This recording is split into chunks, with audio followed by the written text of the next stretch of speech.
Et nous demandons aussi ceux qui ont la presse en ligne de nous envoyer après avoir traité par WhatsApp afin que nous puissions partager avec nos amis.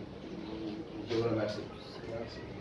Donc, merci beaucoup. C'est le camarade Kadim Touré qui est le chargé de communication du SAES. Et sans plus tarder, je pense que nous allons commencer. En 2023, le gouvernement du Sénégal a décidé de faire l'omerta totale sur les accords signés avec le G7 le 26 février 2022. Depuis lors, les syndicats n'ont eu cesse de l'interpeller pour exiger la convocation du comité de suivi des accords COMSA 22, institué par arrêté numéro 2022 01 36 13 du 9 juin 2022 par le ministre de la fonction publique pour la matérialisation diligente des engagements souscrits. Ce refus systématique du gouvernement continue de plomber la carrière de plusieurs catégories d'enseignants qui avaient fondé un immense espoir sur les 10 accords. Il s'agit notamment des décisionnaires dont le statut mérite d'être revu, des professeurs de philosophie, des chargés de cours, des bénéficiaires de mise en position de stage et des professeurs contractuels qui attendent avec impatience leur formation à la FASTEF.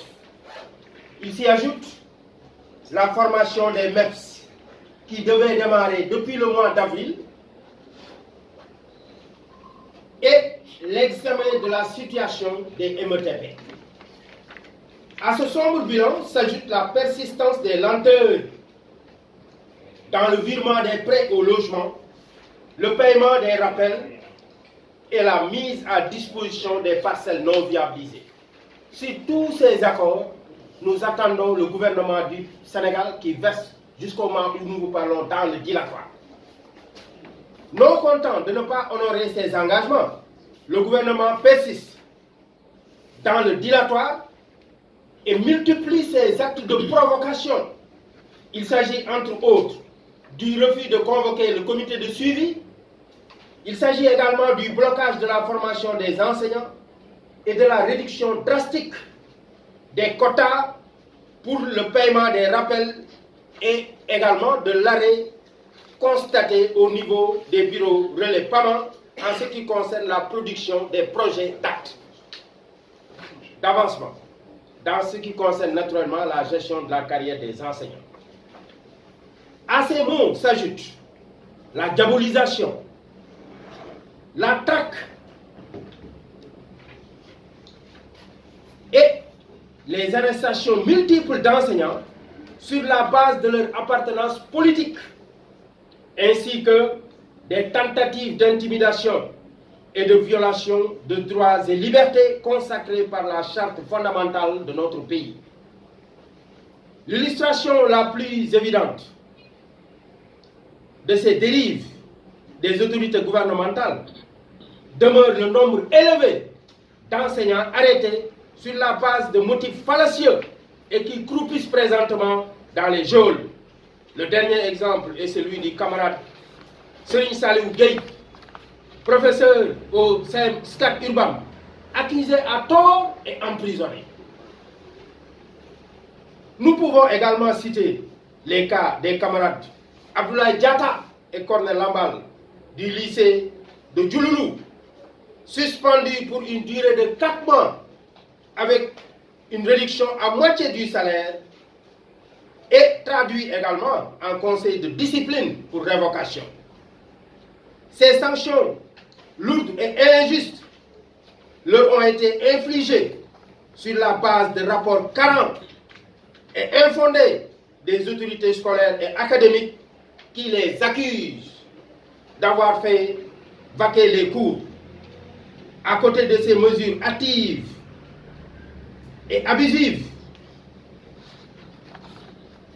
nous comptons également ce que nous appelons des mesures qui portent sur les violations des libertés individuelles et collectives.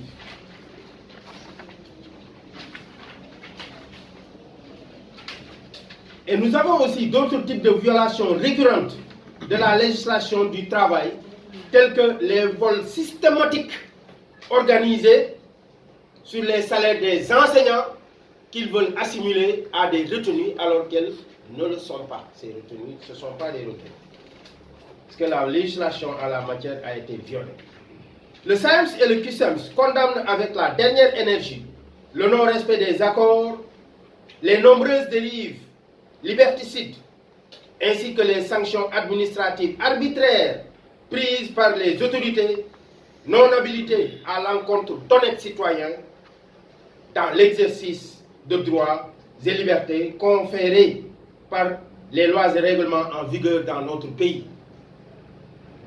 Face à cette posture de radicalisation et d'oppression adoptée par le gouvernement du Sénégal, le SAEMS et le CUSEMS tiennent à rappeler aux enseignants du Sénégal, comme le disait Albert Einstein, que le monde est dangereux à vivre, non pas tant à cause de ceux qui font le mal, mais à cause de ceux qui regardent et laissent faire.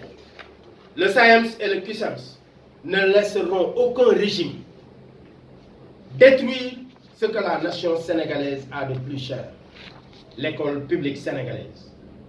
Nous appelons tous les enseignants à une forte mobilisation et au strict respect du plan d'action ci-dessous pour exiger du gouvernement la convocation sans délai du comité de suivi des accords par le ministre de la fonction publique pour une mise en œuvre diligente de tous les engagements souscrits. L'annulation des mesures administratives injustes prises contre les collègues du lycée de Diouloulou, l'arrêt systématique du vol organisé sur les salaires d'honnêtes citoyens, le respect des principes de l'état de droit et des libertés individuelles et collectives de tous les citoyens du Sénégal. Ainsi, nous décrétons le plan d'action suivant. Mardi 30 mai 2023, ça veut dire hier, débrayage à 9h plus AG d'établissement. Le mercredi 31 mai 2023, débrayage à 10h plus conférence de presse. Le jeudi 1er juin 2023, grève totale plus la remise d'une lettre ouverte à tous les partenaires sociaux de l'école et aux partenaires techniques et financiers.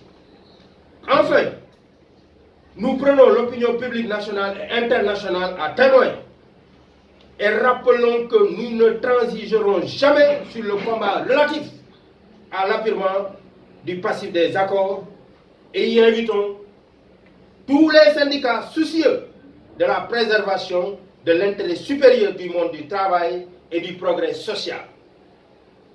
En ce qui concerne maintenant la persistance du gouvernement dans cet immobilisme et ces tentatives de restriction de liberté, nous tenons à rappeler que si cela persiste, le gouvernement sera tenu pour le seul et unique responsable de toutes les dérives et perturbations qui adviendront dans le système éducatif sénégalais.